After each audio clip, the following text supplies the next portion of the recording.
Portfolio Builder members, welcome to our Friday Trade Alert. Exciting time to be in the markets. And this is by far the most important news. Wait for people to hop in here, but I've got it. Got it right up on the home screen. This is the money the Fed is going to print out of thin air and inject into the banking system. Must be nice. $75 billion a day coming up next week. And that's after over $225 billion injected this week. What's happening? The banks knew that they were buying up bonds that they could never sell, and now the Fed has to buy them from them. Now that's not exactly what repo is, but my bet is these get swept under the rug and no one sees them again. These are treasuries, junk bonds, and so we are officially entering the secret version of QE4. So we've got folks joining in live right now. We'll talk about this more in a minute. Please say hello in the live chat to let us know you're in. And also keep in mind you can scroll back to the beginning of the video if you'd like to make sure you don't miss out on anything. We've now got 5 watching. Please say hi in the chat. We love to interact with our followers. And we'll start off with a quick look. Oh, there's Ryan. Hey, Ryan. Ryan's the man who makes all this happen in terms of getting all the content out to you guys. So we are entering into QE4. Massive money printing is happening to support the banks. My bet is they're about to roll into the SPY ETF and products like that. And I'm expecting a huge rally in the SPY. So for those of you just joining, what I have up here on the screen is our track record. Our goal is not to outperform the SPY or any other index. Actually, it's to a degree to underperform. Our goal is to take out the sting and take out the volatility and turn these assets into income products. So if you're generating income in retirement, you cannot afford to have a big loss, and that's what our program's all about, protecting the downside and shooting for a safe 1 to 2% return. Oh, Ernest, I didn't know you're in Utah. That's cool. My son was just out there last weekend for a soccer tournament. Ernest is one of our members. Welcome to the chat, Ernest. Snowing in Utah, that is crazy. Would have never guessed that.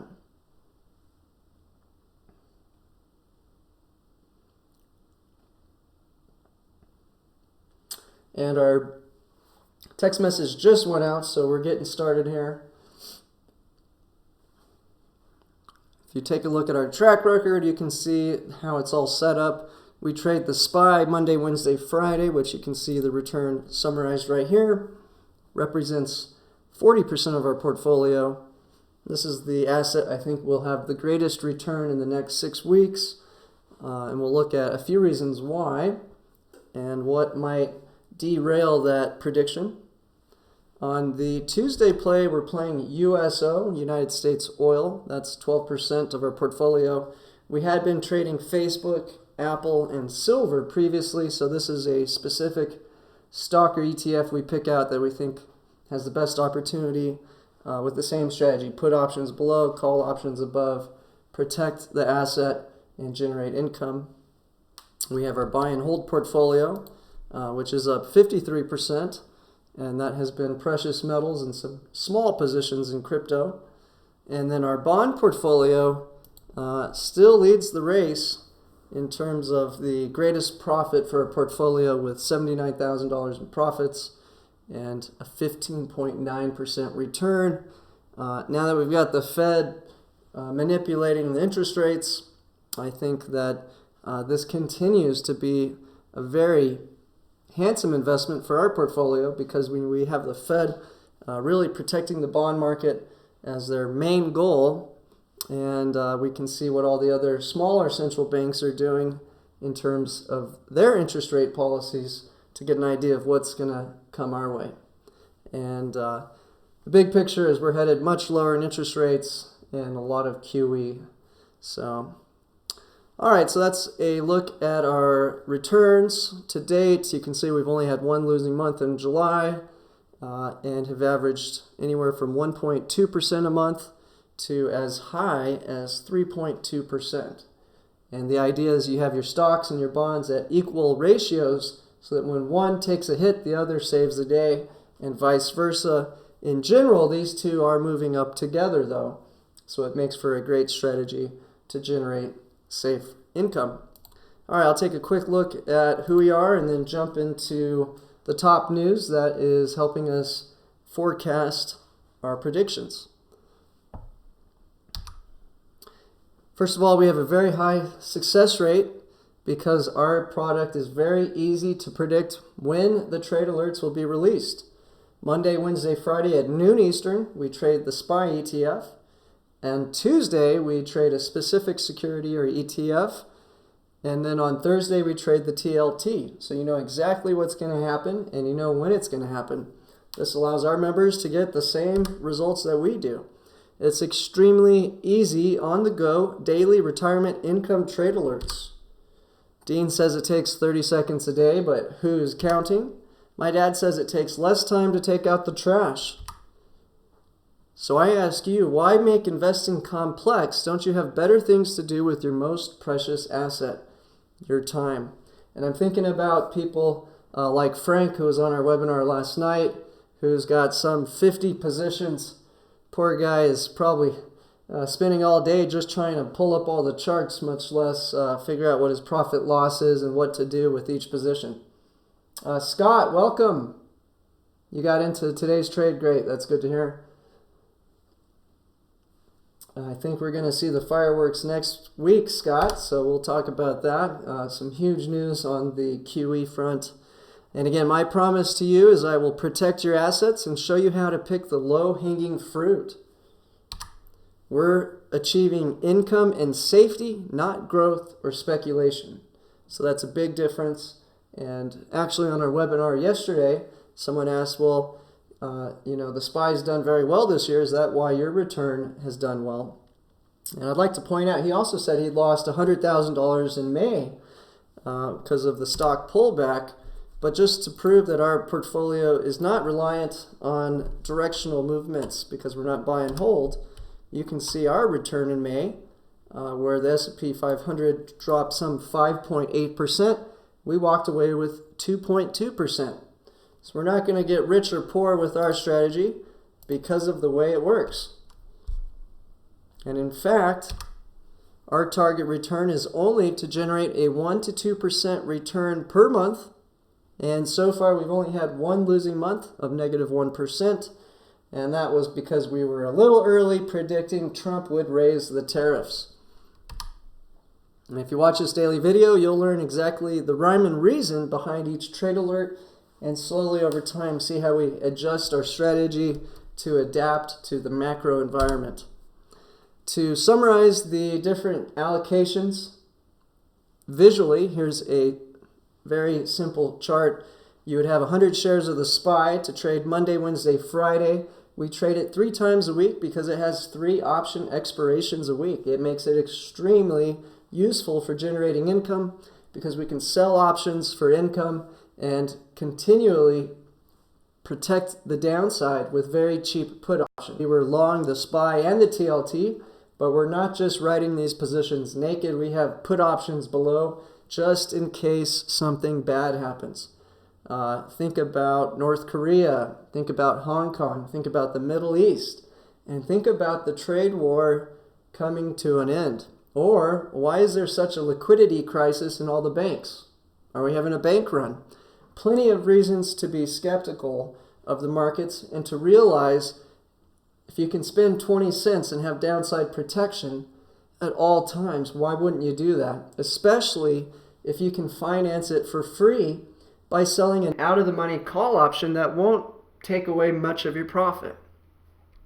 Now, in an environment where the banks are printing money, the central banks, and buying up government debt, that's going to greatly increase the monetary supply, which will make the value of gold rise. Now, we don't like GLD, which is spot gold. We like GDX. The central banks, in order to maintain credibility, are buying up gold at record pace. Not just this year, they've been seeing this happening for the last really 5 years. And so countries like China and Russia are hoarding gold as fast as they can. In fact, the weaker your currency is, the more gold you better load up on to maintain any kind of credibility for your country's currency. So we like the ETF GDX. That's the mining ETFs.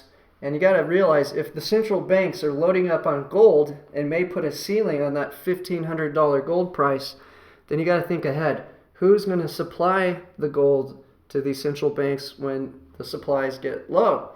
And that will be the gold miners. So the gold miners are having a heyday. They were in a very precarious situation over the last few years, and now they're trying to raise capital and get these mines operational. Now, if you want to trade with less capital and have, we got 12 people watching now. If you're just coming in, thanks for joining. Make sure to say hi on the chat so we can know who you are and get to know you better. And as well, if you want to rewind, you can rewind this video and watch it from the start. We just got going, but I reviewed our track record, market predictions, and we're about to jump into the big news. So thanks for joining in, guys. This is a light version of the portfolio, much higher risk. USO would be your Tuesday play right now. Previously, we're running Facebook, Apple, the Silver ETF.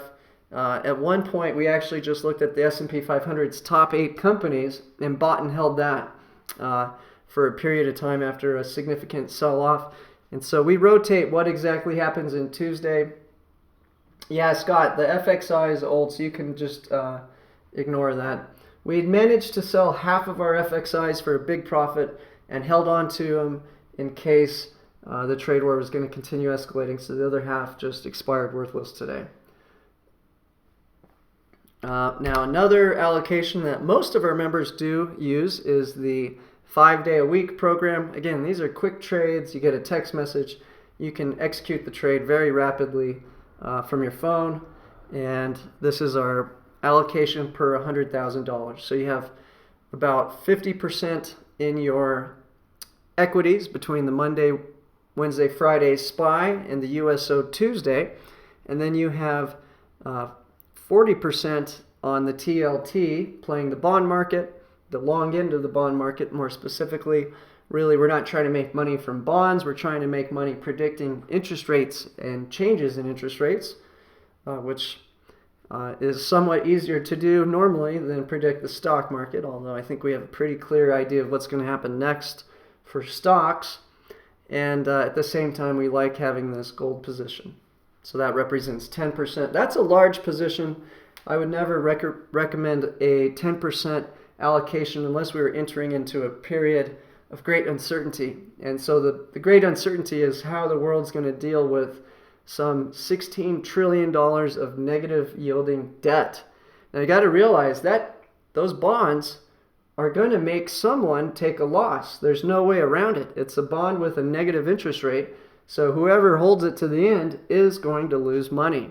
So why on earth would anyone buy such a crazy thing? Because they think they can sell it to someone else for a profit. So they're speculating on these losing bonds. And now we're starting to see the central banks come in there and try to take these bonds out of the market. And we'll take a look at that. Now, if your email today did not have the trade alert in it, and you're just getting our live stream, that means your free trial expired. Call Dean, 505-322-7515, and we'll get you started as soon as possible. He's an expert trader, follows our program, does some of his own trades, been in the markets for a long time, and can really help you get going. Quick reminder, we have a webinar on Zoom where we can actually talk together Wednesday and Thursday. Wednesdays for our paid group, Thursdays for everyone. And don't forget to subscribe to the channel and click the bell. Okay, let's take a look.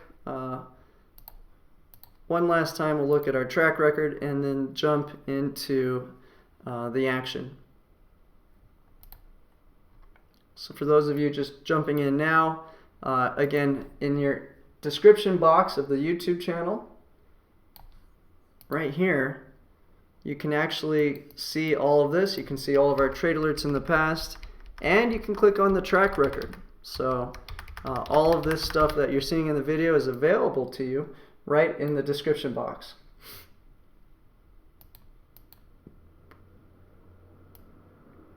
All right, here's the most important news that came out this morning. The Fed is going to inject $75 billion a day next week. And then there's some other $30 billion in case that's not enough, 3 more times. So they are essentially letting the banks get out of these losing bond propositions where they know there's no way they can sell it. And in fact, you can see the market started to freak out and dump these. Let's look at this. So this is once everybody realized it's time to get out. They all rushed for the exit at once, and we saw this huge rise in yields on the long end and the crash in the TLT. And this was going to create a major credit crunch. So the Fed had to step in this week. They've already pumped $220 billion into the banks to take out these bonds out of their books. And it's not just treasuries, it's a mix. And in fact, they don't even tell us what exactly it is, but I can tell you it's going to be a lot of that junk bond debt. Think of General Electric as one of the biggest debtors in there with some very bad debt. So once again, the banks are getting bailed out and cleaning their books, and now they're going to be full of ammunition for what I expect will be one hell of a rally in the SPY. Now, today is an interesting day where they call it Quadwitch. We have futures and options all expiring at the same day, and right now most of the option writing revolves around the 300 to 301 strike on the SPY. So it's highly unlikely the banks will let it get out of that range today because they could result in losses. Now, there are catches to that. Sometimes we get some sort of very positive news with the farming deal, and the banks will override that and pump it much higher. We do have the Chinese talking to our folks right now, and tomorrow they're supposed to, and over the weekend they're supposed to go look at the farming belt. And now they're also talking about buying massive amounts of oil and gas from the U.S. Another reason I like that USO trade that we're currently in for the Tuesday play. So my expectations are that without a trade deal, but just the hopes of it, keep leading us on. I think we can get towards the 310 to 315 range by the end of October. And this is because we have the Fed coming in. They've already lowered the rates, which is what the market wanted. And now they're taking out all the ammunition that was bad in the banks, all the bonds, all the junk bonds. They're taking that over, clearing their books. And now they have a full round of credit to jump into their next investment, which I believe will be pushing stocks considerably higher. Now the catch is, if the Chinese don't start buying farming goods very soon, I think this escalates quickly. Now they're having a big anniversary on October 1st, and so it's maybe Trump is going to put the pressure for this deal to happen before October 1st. So that's why I've been, despite knowing the Quadwitch date today, we've been playing a very loose collar on our SPY so that whenever the good news does hit, if it does hit, we can catch some very nice gains on the SPY. Now, in the same breath, we had played the short side of the TLT perfectly, and now we're back to long the TLT because we don't want to fight the Fed. We can look at what all the other central banks are doing. The Fed's just going to kind of follow those interest rates and stay a few points higher, and I believe that makes the TLT a very good buy and hold right now with the loose collars. We have put option below, call option way above, and so if we get any kind of bad shock in the markets in terms of the SPY being sold off because of bad news, the TLT is going to come in and save the day. So we want to have a long position, both the SPY and the TLT right now, because number one, looks like, again, the banks have gotten out of their bond positions, moved it over to the Fed. Fed's protecting the bond market. and is going to continue to do so at a very impressive rate next week, more so than they have this week. So I'm not worried about a crash in rates on the TL or a spike in rates on the bond market. And the TLT acts as a great way to protect our equity position. So we may see nice returns on both assets over the next few weeks, depending on what exactly happens here.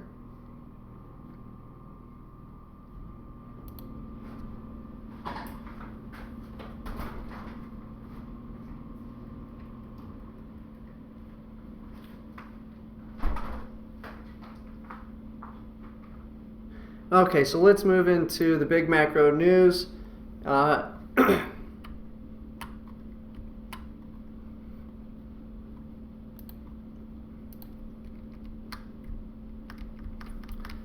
So it's still not super clear what exactly is causing the liquidity scramble with the banks, but all we do know is that massive amounts of treasuries are being shifted out of the bank's books into the Federal Reserve's books, and I think we'll never see them again, as they don't allow us to audit the Fed, which is quite a riot. Fed just confirmed another shortfall of $165 billion.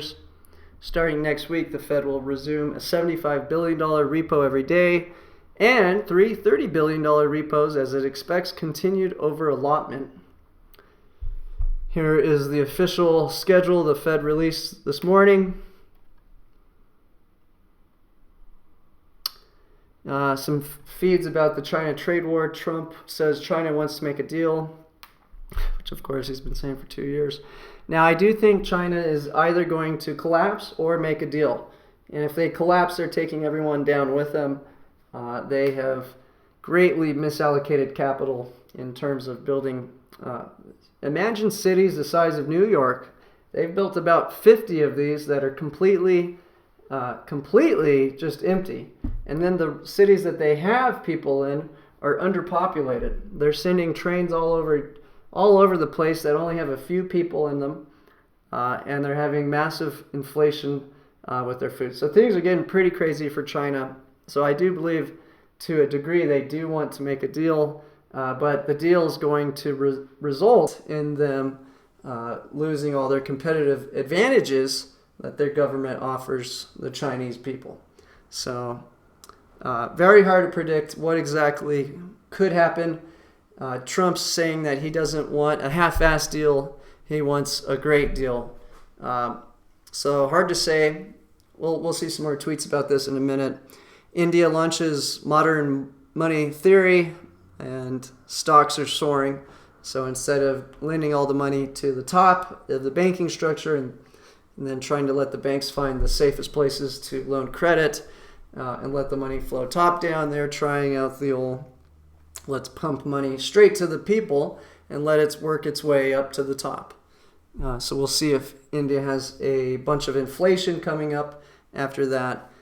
Interesting to see. This has been a very profitable stock market to be involved with. Nothing we're playing, but I do like to see the trends of what the different central banks are doing in the major economies, because that's critical for trying to predict what's going to happen with our bond rates. We have 17 people watching now. Welcome. Please say hi in the chat so we get to know you. If you do scroll back, you're going to see a lot of good content that you missed. So you can scroll back and watch to the beginning. And again, thanks for joining. What we did so far is reviewed our portfolio, what our goals are with this program, and what some of our predictions are. And now we're looking at why. Meanwhile, we are long USO, United States oil. A lot of good things are gearing up to give us a good rise in oil prices. One, oil is very correlated to the stock market until it gets too expensive. And so we can look at a chart. Once oil gets above 80 to 85, like it did towards the end of 2018, it becomes an inflation problem. And it's no, hey Tom, how's it going? And it's no surprise that we got that Christmas massacre last year from October through December, just at the same time that the 10-year yield was popping above 3% and oil was getting above 80. So just from the perspective that we believe the stock market's traveling higher due to the banks having a fully loaded balance sheet where they can go jump into stocks now that the Fed has gotten them out of their bonds. We have a period of peace, at least from the Chinese side. They do not want things to escalate before this October 1st meeting. That's why they have their delegates out here looking at farms, talking about buying up oil. And then to put a cherry on top, we've got Israel and Iran about ready to blow one another up. So take all that into account. Plus, Aramco, the world's largest company in the world in terms of net income, bigger than Apple, is doing an IPO. So it's in their benefit to try to pump oil prices a little higher. They're partnering with all the big banks. They can manipulate this very easily. So all in all, I really like our Tuesday play because of all of this coming together. So we've been trying to see what's going to be the reaction. So far, they have completely cut off Iran of every last source of money, banning their banks and their sovereign wealth fund today. We'll see how Iran reacts, and I think the Israelis are going to want something more along the lines of sending some missiles at them. Trump said he could hit 15 places if he wanted to. Here's the quad witching today. We have $8.3 billion of options expiring around the 300 SPY, and another $7.7 billion at 3050. So I think we're going to be stuck at that range today unless we get some very, very positive news on a farm deal. But I don't think that's going to happen because they're just now going to go look at the farms, which is funny. But we'll see. Trump's not interested in a limited China deal. Chinese Energy Administration, China can import a large amount of oil and gas from the U.S. if there's no trade war, especially if Iran is completely shut down, one of their key sources of oil. Not to mention we can cut them off from Saudi oil if we needed to. Surprise indexes from Bloomberg popping up, so market's looking very hopeful right now. If we look at the stocks, ton of call option. In fact, there's massive call options being purchased on emerging markets right now. Facebook, the Russell 2000, all your usual suspects are getting a huge bid on the call options today, and massive volume. Here's our chart of the SPY. It's had a tough time getting past 300 for a considerable amount of time. And unless Trump comes up with some grumpy texts in the next tweets in the next really 10 days. So we got October 1st is their start of their big holiday. I'm going to guess if they are not making the right moves towards purchasing farming goods by that date, we may see the escalation sooner. On the other front, if they would buy some farming goods, I think we may be ready to delay some of the December 15th tariffs and take a little pressure off of Huawei. So I think that is a realistic deal that would not make either leader look weak and cause a little relief in a time where they need it. So Trump needs to get these farming states on his side for the election, and China just needs to not go bankrupt right now with pressure from the U.S. There's the TLT, which we're now long, caught a nice profit betting down on it this month. And now that the Fed's back in, saving the day, we don't want to bet against the Fed.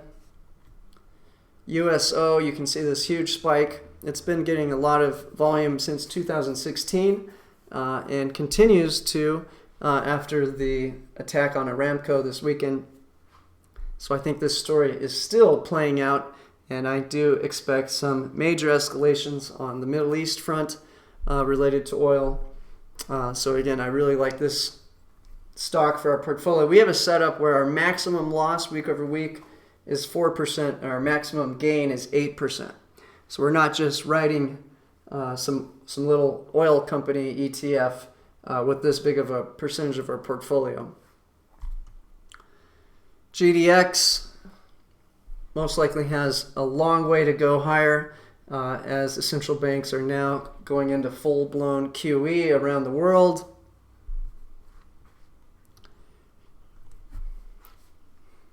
Here's a look at emerging markets.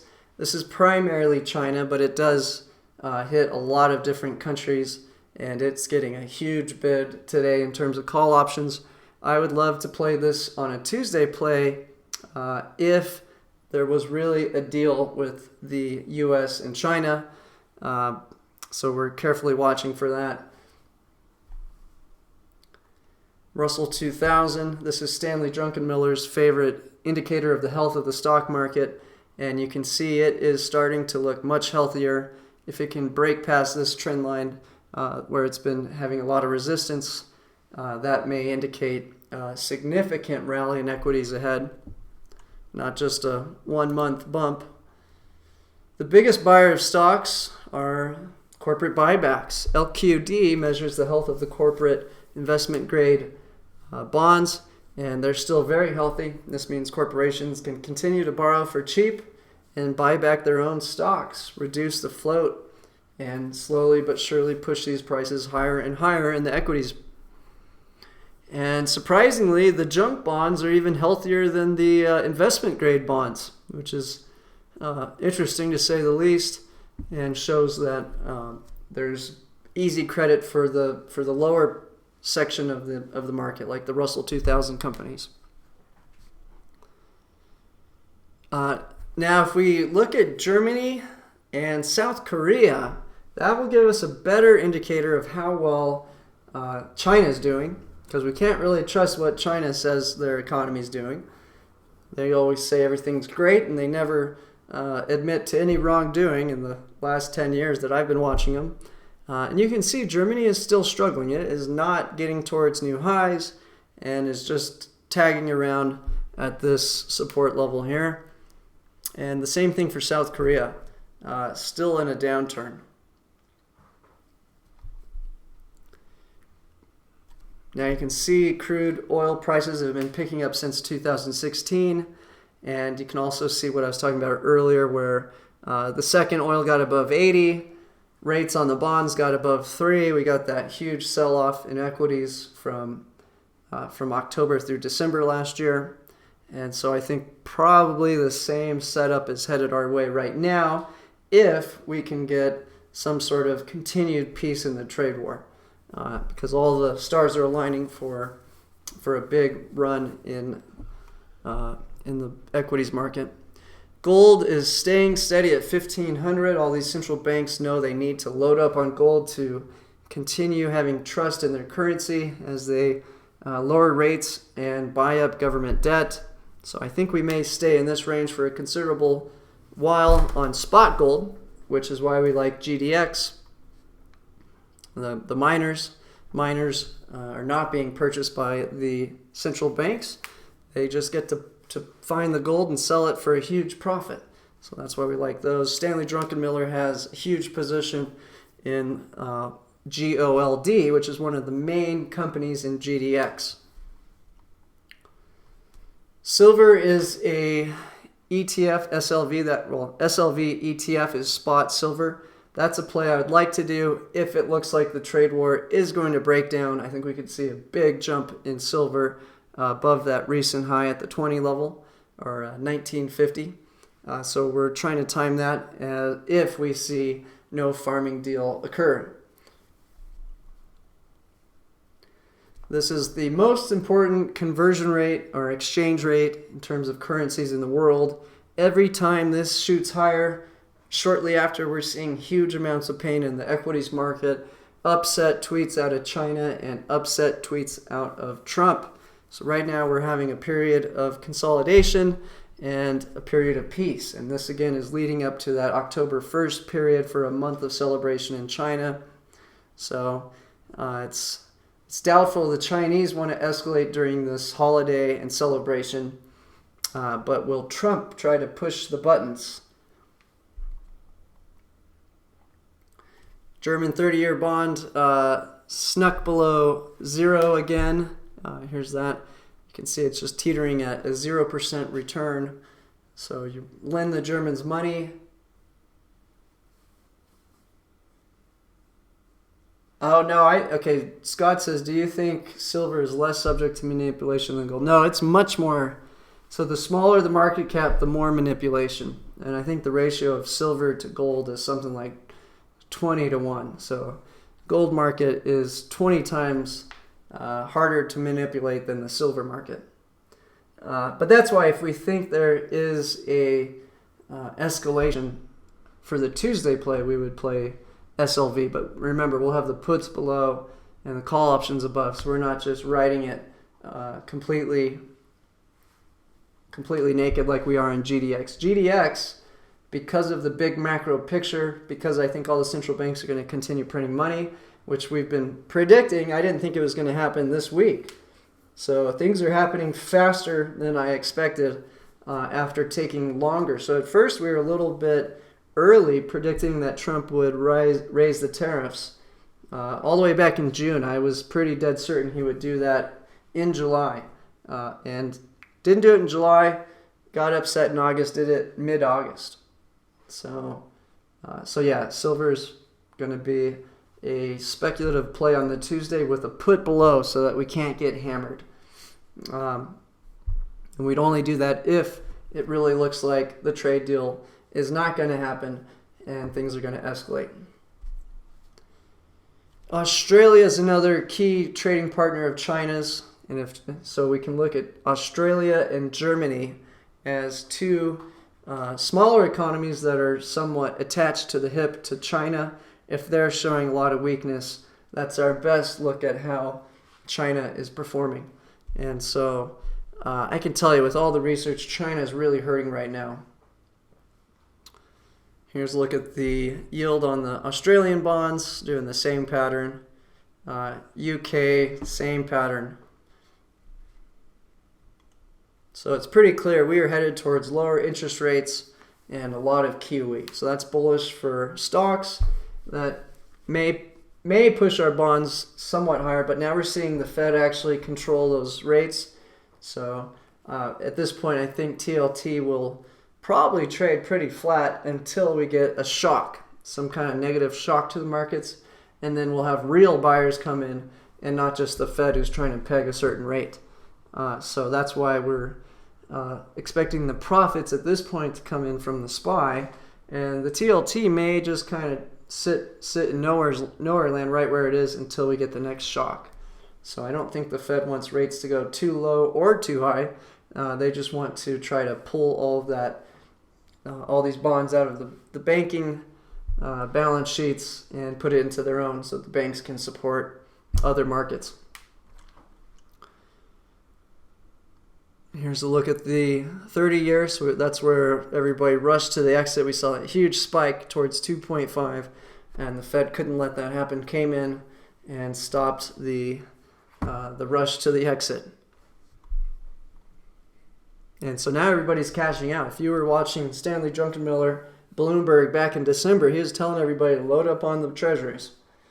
And so he was probably the one who started the sell-off and caused all his little cheerleaders. He has a whole bunch of cheerleaders to copy whatever he does, which makes sense. The guy's averaged 30% a year for his entire career. There's a look at that 30-year treasury, zoomed in for 1 month. That spike, this is what was causing that liquidity crisis. This is why we now have QE4, not officially QE4, they're calling it repo madness all over the internet, Bloomberg. And so this is another reason to be long crypto. So we're not recommending huge positions. Instead of having 10% position in GDX, what I'm recommending is take 2% of that, put 1% into Bitcoin and 1% into Ethereum. And so we've done very well playing that all year, and a lot of our profit in the buy and hold crypto gold portfolio was from Bitcoin way back in December. Some other news wires. Saudi Aramco executive were confident of returning full production by the end of September, which of course, so Aramco is not the biggest producer. The U.S. is the biggest. They're the second biggest. And so between Saudi Arabia and the U.S., we control a huge chunk of the oil supply. Iran's in there, Iraq's in there, with about a third of these guys. But their big selling point is that they can have a huge reserve and take the volatility out of oil prices. And so this attack has reduced their ability to do that. And so, of course, they're going to say everything's back to normal immediately and nothing's wrong. We're about to do an IPO. But meanwhile, they've been losing money at the current oil prices, and that's why they're trying to raise a ton of money right now. So interesting to see how this plays out. Goldman Sachs is expecting QE4 officially in November, and they have a chart with the expected balance sheet purchases of about $30 to $40 billion a month. And that's after this emergency repo actions that they're putting in right now. German yield turning negative. Here's a look at your oil leaders. So China could pretty quickly be cut off of oil except through Russia. So this is going to be interesting. China really needs to make a deal here, or I think we're going to see some major escalation here in the near future.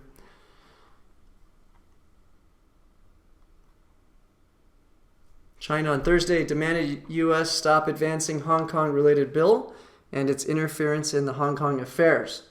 So this drama continues despite them saying they would remove the extradition bill, and now we're getting reports of police brutality, and they are still rioting. And this is leading up to the big event in China. So this is something to carefully watch. We got the Chinese delegation talking about buying farming goods in this tweet, and they're viewing the farms.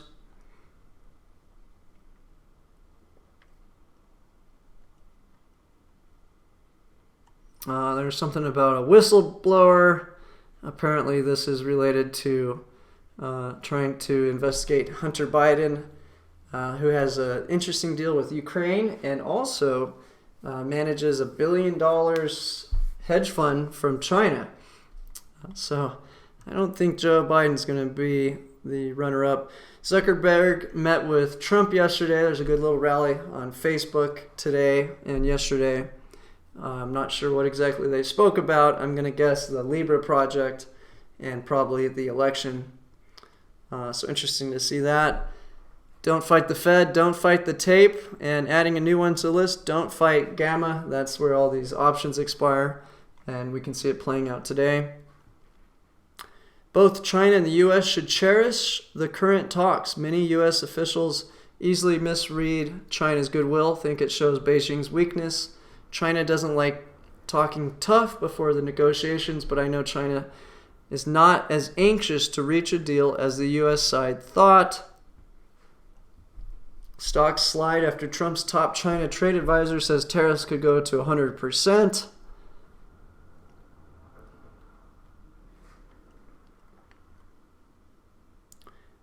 And then Powell did say global uncertainties have to rise to cut rates more. So right after the Fed meeting, we had Trump calling him a bonehead.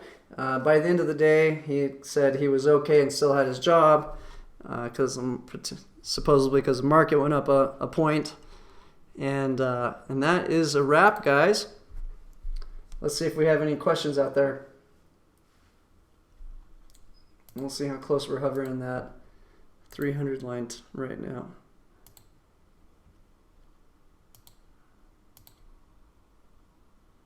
Yep, so we saw that huge pop, and I believe this is going to continue next week.